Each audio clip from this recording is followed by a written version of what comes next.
Bonjour et bienvenue dans cette nouvelle vidéo. Aujourd'hui, j'aimerais qu'on aborde un petit peu toute cette notion de soi, toutes ces étiquettes, cette image de soi que l'on entretient, que l'on fait nôtre et qui, après plus d'exploration, nous révèle être des mirages. Donc j'avais envie de vous partager mon expérience pour que ça puisse résonner en vous et pouvoir peut-être trouver cet écho en vous dans vos propres mirages intérieurs. Donc, je vous lis ce que j'ai écrit. Je croyais que j'étais une fille solitaire. En fait, j'ai juste besoin de solitude. Je croyais que je n'aimais pas parler. En fait, j'aime partager ce qui anime mon âme. J'ai abandonné tout ce que j'entreprenais et ça fait 4 ans maintenant que je donne tout pour construire mon rêve.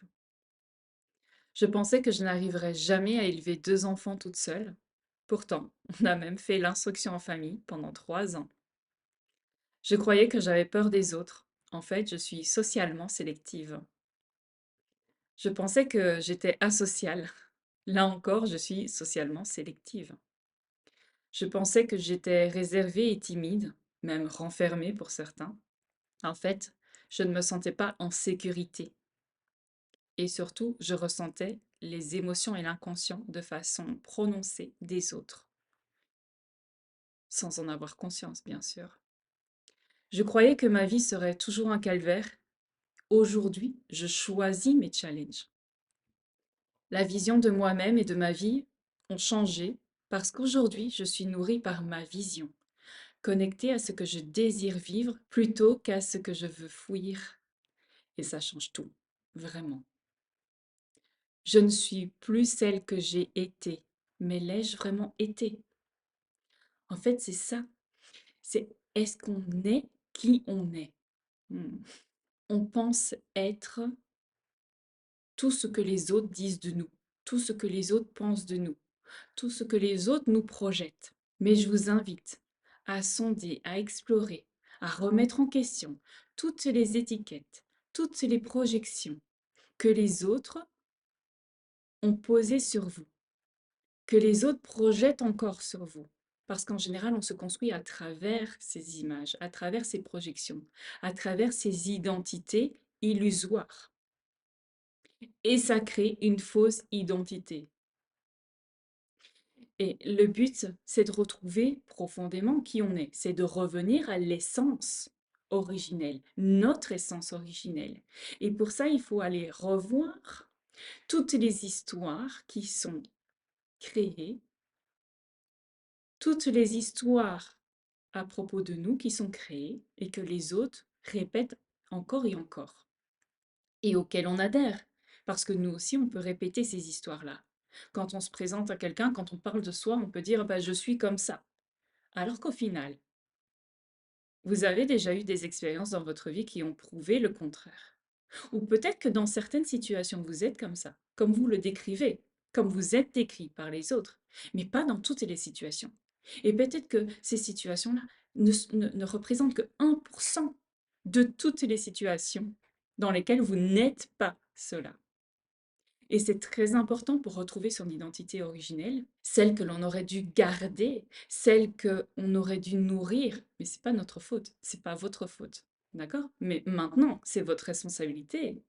Si vous désirez mener une vie qui vous corresponde, une vie qui corresponde à vos valeurs, qui représente vos aspirations, eh bien, c'est votre devoir d'aller revisiter toutes les histoires, toutes les étiquettes, toutes les projections, toutes les images qu'ont les autres à votre propos, d'abord, et ensuite de vérifier si vous êtes d'accord avec ça. Quelle est l'image qu'on vous projette?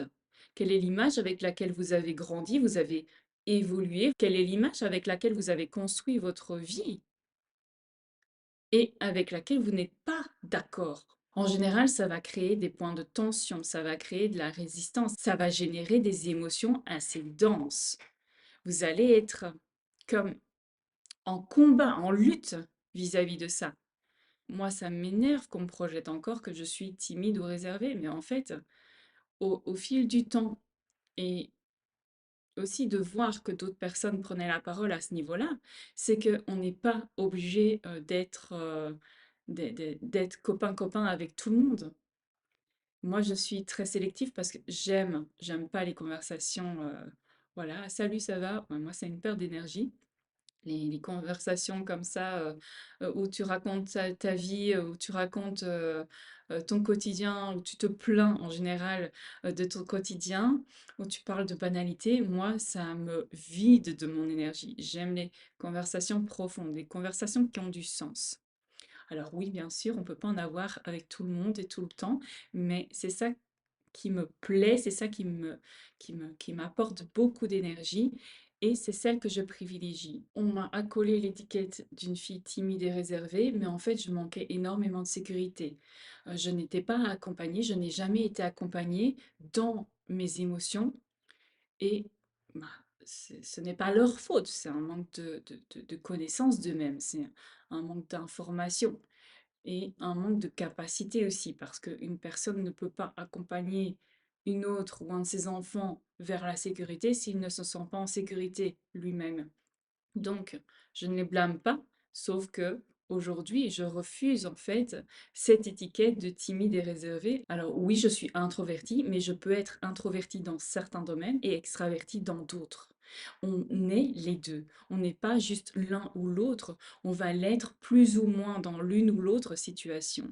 Mais les gens, on aime bien catégoriser, on aime bien généraliser et ça nous empêche d'exprimer chaque facette dans chaque situation. Et donc, on va aussi généraliser l'image que l'on a de soi, on va généraliser son identité, alors que ce n'est pas la totalité de qui on est. Et puis, j'ai pu aussi me démontrer à moi, parce que c'est à moi d'abord, c'est à vous d'abord, que vous devez montrer, que vous devez importer des preuves que vous n'êtes pas ce qu'on dit de vous dans différentes situations. Donc, faire des vidéos, il faut pas non plus être timide et réservé.